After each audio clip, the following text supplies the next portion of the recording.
pasca putusan Majelis Kehormatan MK, bagaimana dampaknya terhadap pasangan Prabowo dan Gibran di Pemilu 2024? Kita akan bahas bersama Kunto Adiwibowo, analis komunikasi politik Unpad. Selamat malam, Mas Kunto.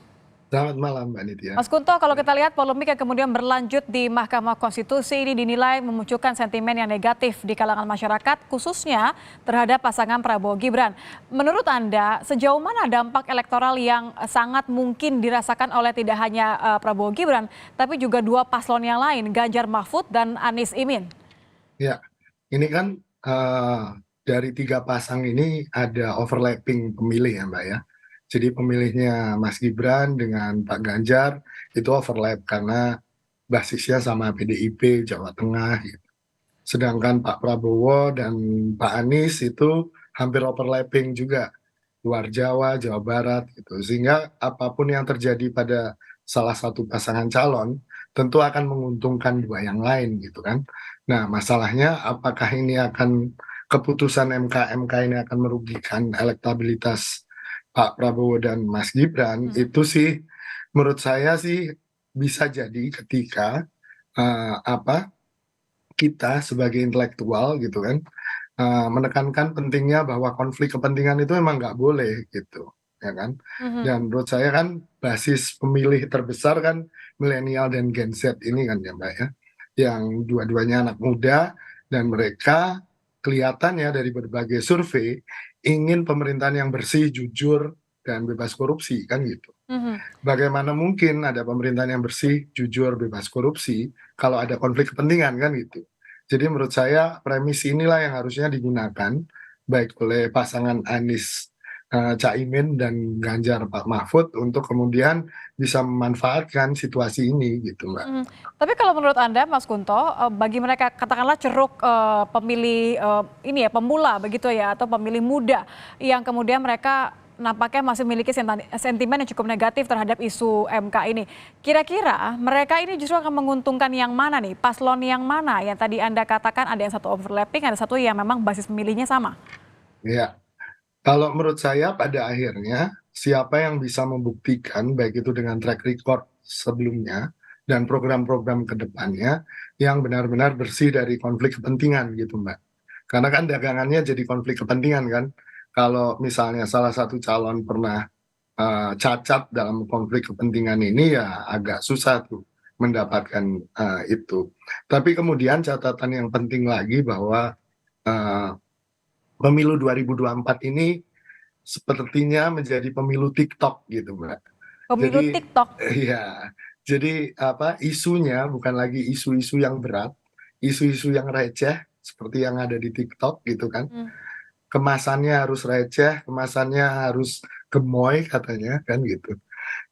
Dan ini yang kemudian juga jadi apa ya skeptisisme saya bahwa jangan-jangan mereka yang anak muda ini nggak terlalu menjadikan isu konflik kepentingan ini menjadi pertimbangan mereka dalam memilih. Oh, jadi Anda melihat sebenarnya masih ada kemungkinan kalau dimainkan narasinya dengan tepat, isu putusan MK ini belum tentu akan menghalangi pemilih pemula memilih Prabowo Gibran, begitu? Betul, betul, betul. Beberapa kali kan Pak Prabowo juga diserang soal track recordnya di tim Mawar gitu kan, penculikan aktivis, hak asasi manusia gitu kan. Tapi dalam beberapa apa pekan terakhir elektabilitasnya ya relatif stabil, nggak ada perubahan besar gitu ya. Jadi menurut saya produksi narasinya sekarang pindah platform ke TikTok yang dulunya media sosial seperti Instagram, Twitter, Mhm. dan Facebook. Sekarang ke TikTok, model video pendek yang receh, seneng-seneng gitu-gitu, Mbak. Kalau dengan Jadi model seperti ini, maaf saya potong, kalau dengan model seperti ini artinya saat ini, mana menurut Anda yang berdampak ya elektoralnya dalam kondisi saat ini saja dengan adanya isu MK, kemudian dengan keunggulan menggunakan media sosial tadi, keunggulan untuk meraih suara dari pemilih pemula, mana yang saat ini bisa kemudian memanfaatkan suara tadi yang elektoralnya nampaknya sesuai dengan momen begitu? ya, karena data TikTok itu nggak dibuka. Yang bisa saya tahu kan data dari Facebook, WhatsApp ya, Meta itu, Mbak.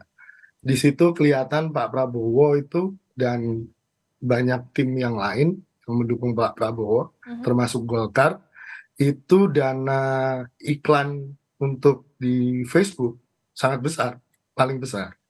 Jadi kalau dilihat dari resource, tentu pasangan Prabowo Gibran saat ini yang apa ya, yang mengeluarkan uang cukup banyak untuk kampanye di media sosial.